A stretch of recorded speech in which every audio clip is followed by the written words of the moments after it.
안녕하세요. 겨울철새와 이웃새 이야기를 할 하포천 습지 생태박물관 조미경입니다.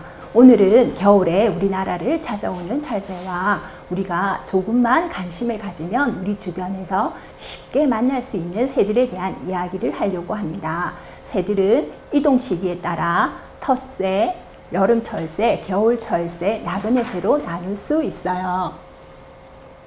네, 처음 텃새인데요. 텃새는 계절이 바뀌는 데 따라 이동하지 않고 1년 내내 일정한 곳에서 관찰되는 종이랍니다. 우리 주변에서 쉽게 우리 친구들이 만날 수 있는 참새, 까치, 직박구리 등이 있어요.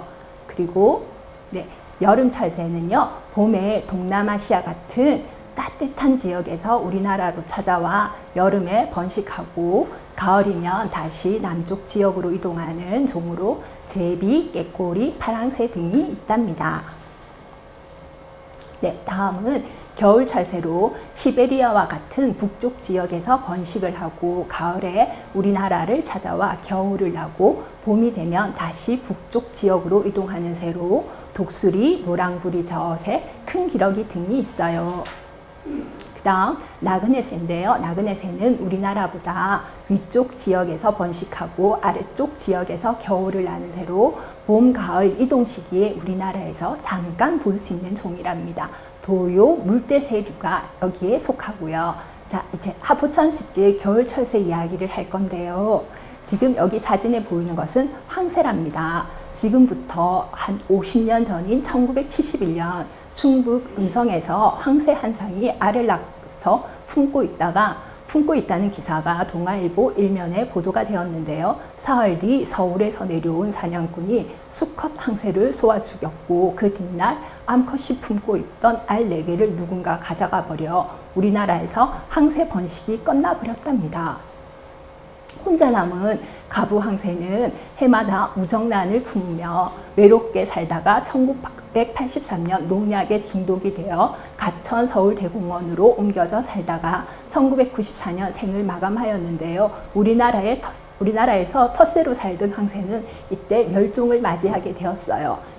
네, 그러던 중 2014년 3월 18일 하포천 습지에서 황새 한 마리가 발견되었는데요. 일본 토요카시에서 태어난 제005일이었고 하포천에서 봉순이라는 이름을 얻었답니다. 그리고 7개월여를 하포천에서 보내다가 전국을 여행하고 다니다가 2015년, 2016년 봄 다시 하포천 습지를 찾아왔어요. 지금은 다시 일본으로 돌아갔답니다. 그리고 2018년 겨울 러시아에서 황새 4마리가 하포천을 또 찾아와 한동안 지내고 돌아갔는데요. 이렇게 황새들이 하포천을 찾아와 주는 것은 하포천 습지가 그만큼 건강해지고 있다는 뜻일 거예요. 네, 이번에는 노랑부리 저어새에 대해서 알아볼 건데요. 부리가 주걱처럼 생겼고 큰 부리를 좌우로 휘휘 저으면서 사냥을 하는 모습을 볼 수 있어요. 부리 끝이 노란빛을 띠고요. 노랑부리로 휘휘 젓고 다닌다고 이름이 노랑부리 저어새랍니다. 노랑부리 저어새들은 다른 새들에 비해 좀 전략이 부족한 것 같아요. 다른 물새들은 가만히 주시하다가 사냥감을 발견했을 때 한 번을 노리는 대신에 노랑부리 저어새는 끊임없이 휘휘 저으면서 다녀야 하니까요. 우리가 꾸준하게 관심을 가지고 보호해야 할 거예요. 네, 다음의 새는 큰 기러기인데요. 큰 기러기는 김해를 대표하는 새랍니다. 저도 기러기라는 별명을 가지고 우리 친구들과 활동을 하고 있어요. 기러기는 식물성 먹이를 주로 먹으며 농경지의 낙곡, 소본류, 수생식물을 중요 먹이로 한답니다. 겨울철에 보리를 심어 큰 기러기와 같은 식물성 먹이를 주식으로 하는 철새들의 부족한 먹이 공급을 위한 생물 다양성 관리 계약 사업을 시행하고 있고 하포천 습지에서도 겨울에 보리가 심어진 생물 다양성 계약론을 볼 수 있답니다. 겨울이면 큰 기러기, 새기러기, 청둥오리, 흰뺨 검둥오리 등 오리과의 많은 새들이 하포천 습지를 날아다니는 장관이 펼쳐진답니다. 예, 여러분 우아한 큰 고니를 보신 적이 있나요? 우리가 어릴 적 읽었던 백조의 호수 주인공이랍니다. 지금은 백조라는 이름 대신 곤이라고 부르고 있으니 여러분들도 곤이라고 불러주세요. 겨울 하포천 습지 뚝방길을 따라 걷다 보면 우렁찬 큰 곤이들의 합창을 들을 수 있답니다. 곤이와 비슷하지만 부리의 노란색 부분이 더 넓은 것이 큰 곤이와 곤이의 차이점이에요.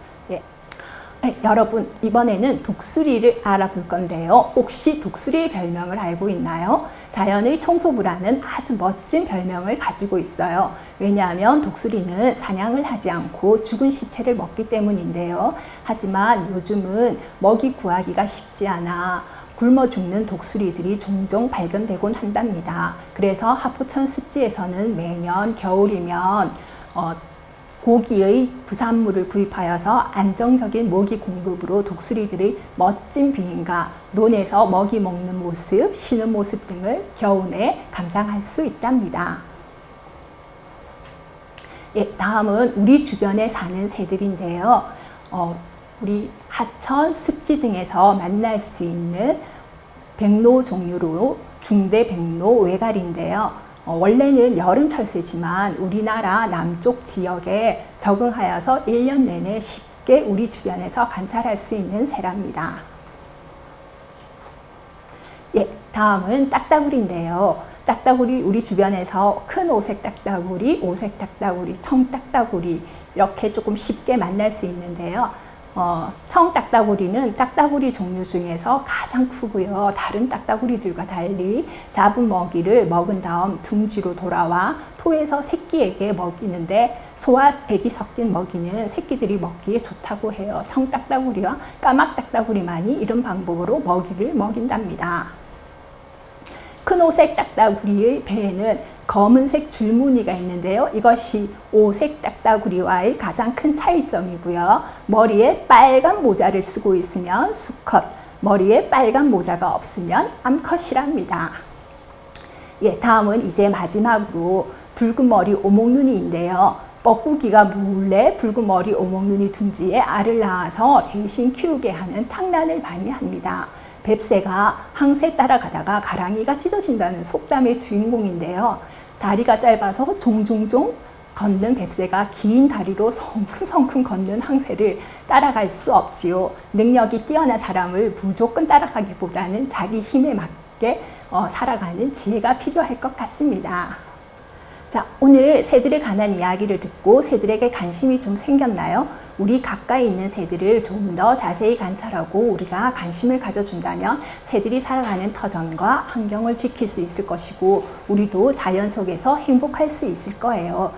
이번에는 날개짓하는 새들을 한번 만들어 볼 건데요. 우리가 주변에서 만나는 새들을 잘 관찰을 해서요. 그 새들의 특징을 이렇게 펠트에 예쁘게 색칠을 해주고요. 그리고 나서 만드는 방법에 따라서 만들어서 이렇게 날개를 움직이면 새들이 직접 정말 나는 것 같죠? 요거는 황새. 이건 우리가 습지나 논에서 만날 수 있는 청둥오리. 이건 여름에 우리나라를 찾아오는 제기. 요건 펠트를 이용해서 만든 배지인데요. 독수리 모양이고요. 그 두 장의 독수리 모양을 펠트를 붙여서 이렇게 가슴에 대어주면 예쁜 멋진 독수리 배지가 완성이 된답니다. 그리고 이건 버드콜이라는 건데요. 우리가 숲에서 새들을 부를 때 이용하는 것인데요. 이렇게 이 나사 부분을 이렇게 살짝 돌려주면 새 소리가 난답니다. 그러면 이 소리에 새들이 반응을 하게 되고요. 여러분들도 이 버드콜을 이용해서 숲에서 새들과 소리로 즐거움을 나누어 보세요. 이번에는 날개짓하는 고니를 직접 한번 만들어 볼 건데요. 이렇게 고니 모형의 펠트가 있어요. 여기에다가 우리 친구들이 큰 고니를 잘 관찰한 후 그 특징을 네임펜을 이용해서 예쁘게 색칠을 해주세요.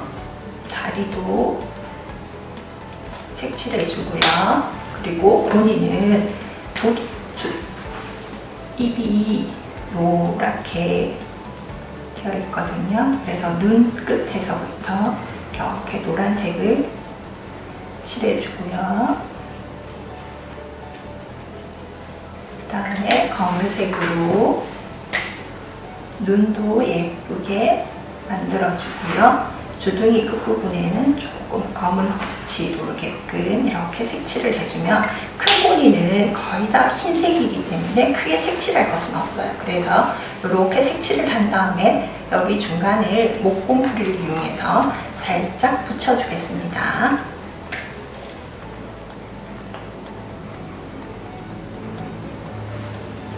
목공풀을 사용할 때 이게 너무 액이 많이 들어있으면 푹 나와서 친구들 손에도 묻을 수 있고 하니까 조금 조심해서 너무 많은 양을 안 찍어도 되거든요. 조금만 사용해서 붙여서 양쪽을 이렇게 꾹꾹 눌러주면, 조금만 눌러주시면 붙을 거예요. 자, 이렇게 완성이 되면 여기다가 여기 대나무 꽂이가 있어요. 여기에 갈라진 틈이 있거든요. 이 틈을 이용해서 갈라진 틈으로 고니 몸통을 비스듬하게, 갈라진 틈을 살짝 벌려서 비스듬하게 꽂아줍니다. 그러면 이렇게 이렇게 일단 해놓고요. 그 다음에 종이 빨대가 있어요. 이 종이 빨대의 한쪽 부분을 한 4에서 5cm 정도 이렇게 꾹꾹 눌러준 다음에 가위를 이용해서 여기 끝부분을 살짝 잘라주도록 합니다.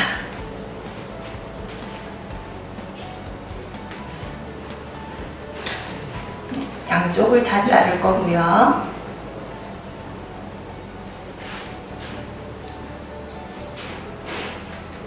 이렇게 다 양쪽을 자르면 이렇게 Y자 모양으로 양쪽이 이렇게 벌어진답니다. 그러면 그거를 아까 이 대나무 꽂이를 이렇게 요 사이로 이렇게 넣어줍니다.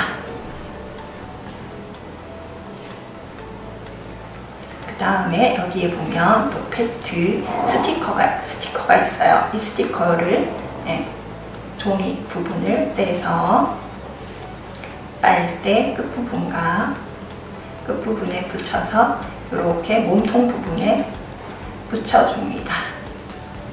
반대편도 똑같이.